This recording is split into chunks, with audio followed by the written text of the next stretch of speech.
జ్ఞానం వైపు తన పిల్లల్ని కావచ్చు, తన బంధువర్గాన్ని కావచ్చు, స్నేహితుల్ని కావచ్చు, భర్త భార్య కానీ, భార్య భర్తను కానీ, తల్లిదండ్రులు పిల్లల్ని కానీ జ్ఞానం వైపు మళ్లించకపోతే జ్ఞానం మీద ఆసక్తి కలిగేటట్లుగా వారికి కూడా తెలియజేయాలి. తెలియజేసే బాధ్యత మనకు ఉన్నది. కొంతమంది అంటూ ఉంటారు, ఉదయము, పగటి సమయము, సాయంకాలము, రాత్రి సమయము, ఇలా 4 భాగాలుగా విభజించుకొని ఈ పగటి సమయంలో మనం ఈ ఉదయం 4 గంటల నుండి 6 గంటల వరకు ఉండేటటువంటి బ్రాహ్మీ ముహూర్తాలు, అలాగే సాయంకాలం 6 గంటల నుండి 8 వరకు ఉండేటటువంటి ప్రశాంతమైనటువంటి ఆ సమయాన్ని కేవలం దైవ కాలక్షేపానికి, కేవలం శాస్త్ర అధ్యయనానికే కేటాయించాలి.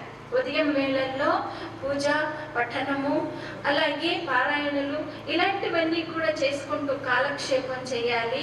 అలాగే సాయంకాలం వేళల్లో ఇలా అవకాశం ఉన్నటువంటి మహాత్ములతో సత్సాంగత్యం చేస్తూ మనకు ఉన్నటువంటి జ్ఞానాన్ని ఇంకా దృఢపరచుకొని దాన్ని ఆచరణలో పెట్టడానికి ప్రయత్నించాలి.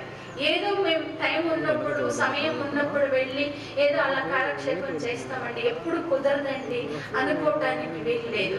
ఈ రోజుల్లో టీవీలోనే చాలా వస్తున్నాయండి, అవి వింటే చాలే అనుకుంటారేమో, కానీ టీవీనే లైవే. మహాత్ములతో వెళ్ళి కూర్చొని వాళ్ళతో డైరెక్ట్గా సంభాషించి మన ప్రశ్నించి తెలుసుకునేటటువంటి అనుభూతి అక్కడ రాదు. అంచేత ఈ సమయాన్ని సాధువులు అంటే కేవలం సన్యాసులనే కాకుండా గృహస్థుల్లో కూడా ఎంతో మంది కర్మయోగులు ఉన్నారు, పండితులు ఉన్నారు. అలాంటి వారందరూ కూడా వారితో కలిసి మన వేరంతరం ఆ గోష్ఠి జరుపుకుంటూ ఆ జ్ఞాన విచారంలో మనం ఉండగలిగితే అప్పుడు మనం కొంచెం ఆచరణలో పెట్టగలుగుతాం. కానీ ఎప్పుడో మనం టైం ఉన్నప్పుడు చేస్తామంటే మనం ఆచరణలో పెట్టడం సాధ్యం కాదు. అందుచేత సత్సంగం అనేది మొట్టమొదటి కర్తవ్యం. రెండోది సాత్విక దానం. సాత్విక దానం సరైన సమయంలో సరైనటువంటి వారికి చేసేటటువంటి దానం కూడా ఈ జ్ఞాన విచారణకి తోడ్పడుతుంది. మూడోది తత్వ విచారణ. తను ఏకాంతంలో ఉంటూ ఉన్నప్పుడు తనకు తానుగా తాను విన్నవి, తాను చదువుకున్నవి నిరంతరం మననం చేసుకుంటూ ఇది నా నిత్య జీవితంలో నేను ఎంతవరకు దీన్ని చూపించగలుగుతున్నాను, ఎంతవరకు నేను బ్యాలెన్స్ చేసుకోగలుగుతున్నాను ఎవరైనా విమర్శించినప్పుడు కానీ, అలాగే ఇంక ఏవైనా సంఘటనలు, కష్టమైనటువంటి సంఘటనలు ఎదురైనప్పుడు నేను ఏ విధంగా నా మనస్సును నిలదొక్కుకోగలుగుతున్నాను అని మనంతకు మనంగా ఆత్మ విచారణ చేసుకోవటాన్ని తత్వ విచారణ అంటారు. ఇలా ఈ తత్వ విచారణ ఆ తర్వాత అది ఉపనిషత్తు, అది మన సంస్కృతి.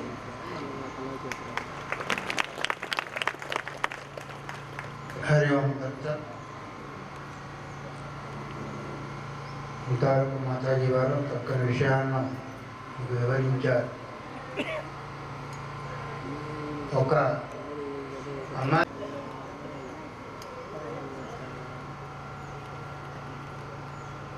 ఒక చెట్టును మనం పెట్టినట్టయితే మనం ఉన్నా లేకపోయినా 10 మందికి ఉపయోగపడుతుంది. అది పక్షులకు కావచ్చు, మనుషులకు కావచ్చు. ఒక ముసలాయన చెట్టు పెడుతున్నాడంట, వంగి వచ్చే సమయంలో మామూలు చెట్టు పెడుతున్నాడు. తాత రేపో మాపో చచ్చిపోతావు, ఇది 5 సంవత్సరాల అందే. వారు చేసిన కృషి సార్థకం అవుతుంది, ఇంకా కాబోతుంది అని ఉద్దేశించేత. అందుకొరకే ఎన్నింటినైనా మనం ఇవ్వచ్చు, కానీ జ్ఞానాన్ని ఇవ్వడం ఏదైతే ఉందో చాలా అరుదైన విషయం అది. అందుకని ఉపయోగపడ్డా కానీ సార్థకం అవుతుంది. మా సభలు ఇన్ని రకాలుగా అలంకారం చేసి ఇంతమంది పరిశ్రమ ఇచ్చి రాత్రింబవళ్ళు కష్టపడిన కార్యకర్తల యొక్క ఆ కార్యం సఫలీకృతం అవుతుంది దానికి ఉద్దేశించేతని. అందుకొరకే నహి జ్ఞానేన సదృశం పవిత్రమే విద్యతే. జ్ఞానాన్ని కంటే పవిత్రమైన వస్తువు ఇంకొకటి లేదు. అది మానవం చేతనే సాధ్యమైంది తప్ప ఇతర జీవులకు సాధ్యమైంది కాదు. అందుకొరకే అన్ని దానాల కంటే అన్నదానం గొప్పదని ఎందుకన్నారు? శరీరాన్ని నిలుపుకునే దాని కొరకు. అట్లాగే దానికంటే మించింది జ్ఞానదానం. జ్ఞానేన హీనః చెప్పండి పశుభిస్తమాన. అన్ని జ్ఞానమస్తి సమస్తస్య జంతువుల విషయగోచరే. దుర్గా సప్తశతిలో మనకు మాట వస్తుంది, సమస్త ప్రాణులకు జ్ఞానం ఉంది. దేని సంబంధం విషయగోచరే. విషయ సంబంధ జ్ఞానము ప్రతిదానికి ఉంది. తింటే బ్రతుకుతాను లేకపోతే చస్తాను అనేది, ఇది తినవలసింది అనేది, ఫలానా అనేది. కానీ తనకు సంబంధించిన జ్ఞానము, లోకానికి సంబంధించిన జ్ఞానము, పక్కవారికి సంబంధించిన జ్ఞానం వాటికి లేదు. కేవలం అది మానవుని సత్తు మాత్రం. అందుకొరకే విజ్ఞానం పెరిగి అంగారక గ్రహం వరకు కూడా వెళ్ళే అంత పరిశ్రమ చేయిస్తున్నారంటే దేనివల్ల? అలాంటి సంస్థలు, సాధనలు మనకు అందుబాటులో చేయించే వాళ్ళ యొక్క గొప్పతనం. మనం ఇప్పుడు కరెంటు వాడుకుంటున్నాము. ఆ కరెంటు మొట్టమొదటి కనిపెట్టిన వాడు అది కరెంటు షాక్ కొట్టి రైలు నుంచి కింద పడి చనిపోయాడు. ఆయన ఏం అనుభవించలేదు. అనుభవించేది ఎవరు? మనము. ఈ కళాశాల కూడా ఇప్పుడు ఎంతోమందికి ఉపయోగపడుతూ ఉంది. వాళ్ళు ఇంకో కొంతమందిని ఉపయోగపడుతూ ఉంటారు. అందుకొరకు ఏదైతే ఉందో మనము, మా స్వామివారు రామకృష్ణ గురుదేవ్ అంటుండేవారు, మనది తినే దేశం కాదు పెట్టి తినే దేశము అనేది. ఎదుటివాడిని పెట్టి తినే దేశం కానీ తినే దేశం కాదు. పశువు తన పొట్ట చూసుకుంటుంది, మానవుడు ఎదుటివాడిని పొట్ట చూస్తాడు. అందుకొరకు పశువులుగా బ్రతకకుండా కేవలం మానవోచితమైన గుణాలతో బ్రతకాలని బోధించేదానికి ఏర్పడ్డాయే అవి వార్షికోత్సవాలు కావచ్చు, మహాసభలు కావచ్చు, రజతోత్సవాలు కావచ్చు, శతజయంత్యుత్సవాలు ఏదైనా కావచ్చుగా. ఏదో ఒక నిమిత్తం లేకుండా మనము ఒక దగ్గరికి వచ్చేదానికి అవకాశం లేదు. అందుకొరకు మాతాజీ గారు కూడా చాలా కష్టపడి, ఎందుకంటే శారదా ప్రియానంద గారి చేతిలో ట్రైనింగ్ కావాలంటే చిన్న పని కాదని, కూర్చుంటే తప్పు, లేస్తే తప్పు, చెప్పకపోతే తప్పు, చెప్పింది మాటికి చెప్పరు వారు. ఒకసారి చెప్తే దాన్ని గ్రహించవలసిందే. నాకు తెలియదు వారి సంగతి. అందుకొరకు అలాంటి మరి బుద్ధి చెప్పేవాడు బుద్ధి తినేవయ్యా చెప్పండి. విశ్వగాభిరామ వినవేమ అన్నాడు. కొట్టేవాళ్ళు ఎందుకు కొడతారు? ఒక్క చెంప దెబ్బ వస్తుంది తల్లి, ఎందుకు తినమంటే తినడు వాడు, అనగానే ముద్దు నోట్లో పెడుతుంది. తల్లికి ఏమైనా కోపం ఆ పిల్లవాడిని కొట్టాలని ఏదో రకంగా ముద్ద తినిపించాలి అనే ఉద్దేశం. తినిపించకపోతే ఈ శరీరం నిలవదు. మరి అందుకొరకు ఒక తల్లి యొక్క ప్రేమ, తల్లి యొక్క భావన తన సంతానం గురించి ఎట్లా ఉంటుందో మహాపురుషుల యొక్క, మహాత్ముల యొక్క, మహానుభావుల యొక్క భావన కూడా అటువంటిది. అందుకొరకు గాంధీ మహాత్ములు కావచ్చు, నెహ్రూ కావచ్చు, మాలవీయ కావచ్చు, వివేకానంద కావచ్చు, ఇంకెవరైనా కావచ్చు గాక వసుధైక కుటుంబకం. ఈ మొత్తం బ్రహ్మాండమే నా కుటుంబం. ఒకటి నాది, కొంతమందే నా వాళ్ళు అనుకునేవాడు. వాడు సన్యాసి కాదు, మహాత్ముడు కాదు. కాకపోతే వివేకానందుడు నా భారతదేశంలో ఏ ఒక్కరు ఉపవాసం ఉన్నంత వరకు నేను ఉపవాసం లేకుండా చేసి అంతవరకు నేను పరిశ్రమిస్తానని ఎట్లాగైతే అన్నారో ఆ విధంగానే మహానుభావుల యొక్క, మహాత్ముల యొక్క భావన ఉంటుంది. కాబట్టి మరి అలాంటి గ్రంథాలయాలు రేపు రాబోతున్నాడు ఒక ఆయన. మీకు అందరికీ తెలిసిన వాడే, తెలియకపోవచ్చు. ఆయన డీజీపీ అయ్యిండి కూడా. డీజీపీ అంటే తెలుసు కదా, డైరెక్టర్ ఆఫ్ పోలీస్ పూర్వ మన రాష్ట్రానికి. ఆయన ఆ ఉద్యోగం చేస్తూ సంస్కృతం చదివి, ఉపనిషత్తులు చదివి మన తిరుపతి విద్యాపీఠంలో పిహెచ్డి చేశాడు. చెప్పండి ఇప్పుడు మేము గృహస్థులం అండి, మేము ఉద్యోగస్తులం అండి, మాకేం తీరుతామంటే తీరుతుందా ఎప్పుడైనా? ఇప్పుడు చెప్పారు కదా టైంని విభాగం చేసుకోమని. ఆ విధంగా విభాగం చేసుకున్నప్పుడే మరి మిగతా వాటికి టైం ఇవ్వగలుగుతాము. దీనికి ఎందుకు ఇవ్వలేకపోతాం? రోజుకొక శ్లోకం నేర్చుకోవడము, ఒకటి పారాయణించడము, ఆ విధంగా ఉంటే అదే కొంత మన వృక్షంగా మారిపోతుంది. అలాంటివన్నీ కూడా అలాంటి సూక్ష్మాలు బోధించే దాని కొరకే మా పరిషత్తు ఏర్పడింది. అమ్మవారికి ధన్యవాదాలు. ఇప్పుడు పూజ్య శ్రీ శ్రీ ఆత్మానందపురి స్వాముల వారు నైనాలప్ప క్షేత్రము వారు ఒక 25 నిమిషాలు వారి దివ్యవాణి మీకు అందిస్తారు. హరి ఓం తత్సత్.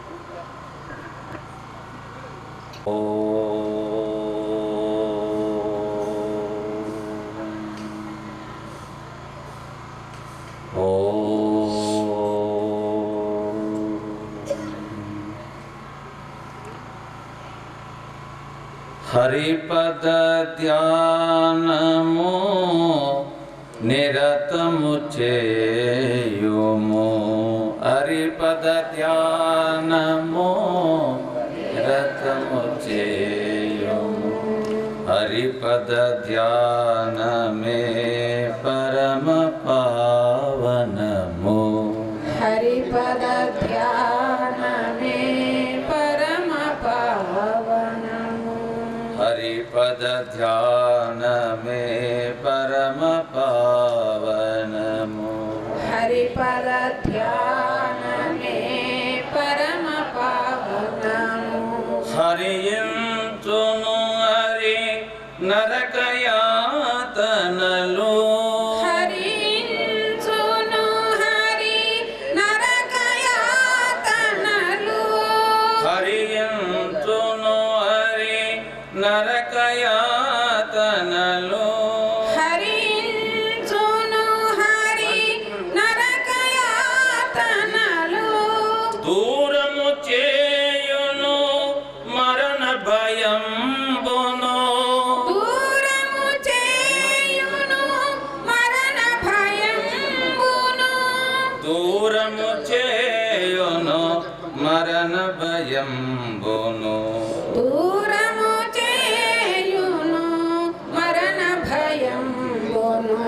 భవతాపంబును ప్రారద్రోలుతో. భవతాపంబును పారద్రోలుతో. తరించును భవత్రుటిలో. తరించును భవత్రుటిలో. హరిపద ధ్యానము నిరతము చేయుము. హరిపద ధ్యానము నిరతము చేయుము. ఈ లోకమునకు ఏలవచ్చితివో. ఈ లోకమునకు ఏలవచ్చితివో. ఎంచి చూడవే ఓ మనసా. ఎంచి చూడవే ఓ మనసా. ఎంచి చూడవే ఓ మనసా. ఎతికి చూడవే ఓ మనసా. దుష్ట శ్రేష్టలకు దుశ్చింతలకును. దుష్ట చేష్టలకు దుష్టంచలకు. ఫలమేమైనను కలదే చూడగా. ఫలమేమైనను కలదే చూడగా. హరిపద ధ్యానము నిరతము చేయుము. హరిపద ధ్యానము నిరతము చేయుము. హరియంచును హరి నరకయాతనలు. హరించును హరి నరకయాతనలు. ఓం శ్రీ గురుభ్యో నమః. హరి ఓం. స్థాపకాయ చ ధర్మస్య సర్వధర్మస్వరూపిణే అవతార వరిష్ఠాయ రామకృష్ణాయ తే నమః. ధ్యానమూలం గురుర్మూర్తి, పూజమూలం గురుర్పాదం, మంత్రమూలం గురుర్వాక్యం, మోక్షమూలం గురుర్కృపా. నిత్యం శుద్ధం నిరాభాసం నిరంజనం నిత్యబోధం చిదానందం నమామ్యహం. శ్రీ గురుభ్యో నమః. హరి ఓం. ఈ మహాసభ అఖిలాండ అయినటువంటి మన ఈ సాధు సభ, దీన్ని ఉపనిషత్తుగా పెట్టినటువంటి మహాసభ, దీన్ని స్థాపించినటువంటి అనుభవానంద మహారాజ్ దీన్ని వారు మొక్కగా నాటారు. దివ్యమైనటువంటి శక్తినిచ్చారు. అలాంటి దివ్య పురుషులైనటువంటి పరంపరగా వచ్చినటువంటి మన ఆంధ్ర సాధు పరిషత్తుకు గొప్ప శక్తిని అందించినటువంటి వాళ్ళు మన ఆంధ్రప్రదేశ్లో పునీతం చేశారు. దీన్ని మనము అనాదిగా ఉండేటువంటి యొక్క మన సంస్కృతి, దీన్ని మనం కాపాడుకునేదానికి మనం ఎంతో కృషి చేయాలి. అందుకే ఈ సభ ఎంతవరకు ప్రాకింది అంటే ఎన్ని సంవత్సరాలు గడిచిందనే దానికి 49వ మహాసభ జరుపుకుంటున్నారు. సాధు మహాత్ములు, పెద్దలు, తల్లులు, తండ్రులు. కాబట్టి ఈ దివ్యమైనటువంటి దీన్ని విశ్వములో ఉండేటువంటి చిన్న మహాపట్నం ఇది కడప జిల్లాలో జరగబోతుండేటువంటి సుదినం. దీన్ని మనము ఎందుకంటే ఈ మహాసభను జరుపుకునే దానికి వెనక ఎంతో కృషి ఉండాలి. దానికి అఖిలాంధ్ర సాధు పరిషత్తు అధ్యక్షులైనటువంటి పరమపూజ్యులు బ్రహ్మనిష్ఠులు శ్రీ శ్రీ శంకరానందగిరి స్వామీజీ మహారాజుకు ప్రణామములు అర్పిస్తూ, అలాగనే ఈ వేదిక పైన ఉన్నటువంటి సాధు మహాత్ములందరికీ, సాధు మాతలకు అందరికీ నా హృదయపూర్వక కృతాంజలు అర్పిస్తూ, అలాగనే నారీమణులైనటువంటి మన భారతదేశంలో ఉండేటువంటి నారీమణులు, తల్లులు, తండ్రులకు మా కృతజ్ఞతలు తెలుపుకుంటూ,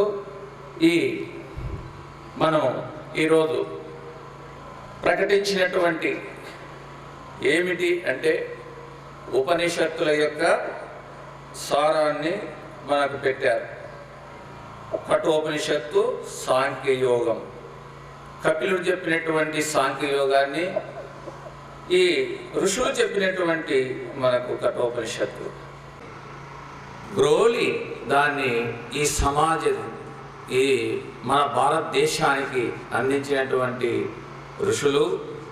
దాంట్లో ప్రస్థానత్రయం మనకు సూత్రాలు, బ్రహ్మసూత్రాలు, ఉపనిషత్తులు. ఉపనిషత్తు అయినటువంటి మనం ఎందుకు చదువుకోవాలా, ఏం అవసరం? వాళ్ళు ఎప్పుడో ఎక్కడైనా సత్సంగాలు పెడితే సాధు మహాత్ములు వచ్చి చెప్తారు, మనం వింటాం, ఆనందపడిపోతాం. మనకెందుకండి, మన గృహస్థులము, మనం ఎందుకు దీంతో అవసరమా అనేటువంటి ఆలోచనలో మనము బాగా కూరుకుపోయాం. కానీ దీన్ని మనము ఎందుకు మనం ఇది దూరం చేసుకున్నామనే దానికి పెద్ద దారుణమైనటువంటి కామ్యకర్మలండి మన ప్రాణం తీస్తున్నాయి. ఈ కామ్యకర్మలు చాలా ప్రాణం తీస్తున్నాయి. ఏమిటంటే మానవుల్లో ఎంత దూరం ప్రాకిందంటే విషంగా మారిపోయినటువంటి స్థితికి వెళ్ళిపోయింది.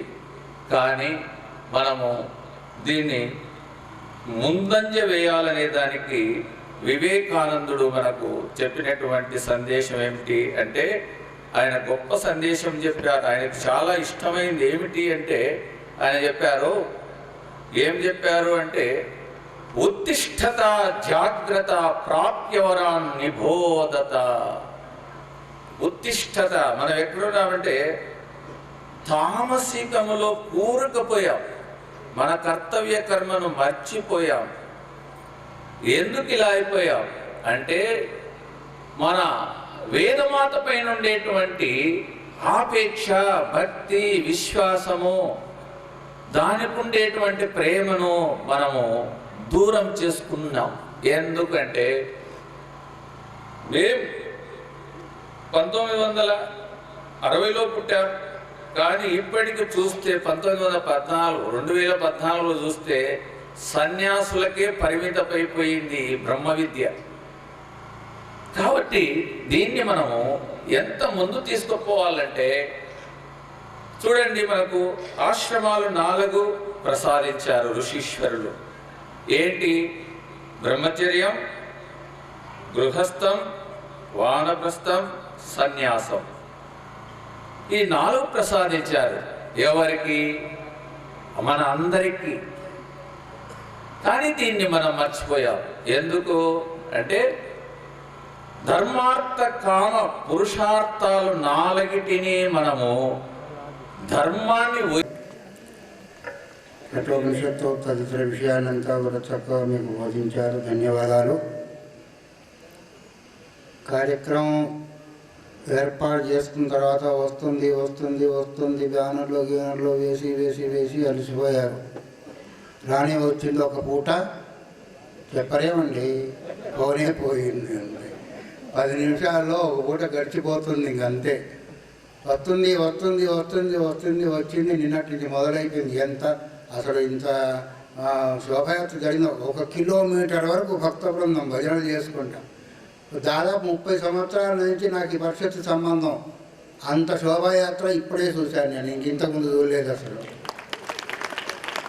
అందుకొరకు శోభ అంటే ఏంటిది? అందం.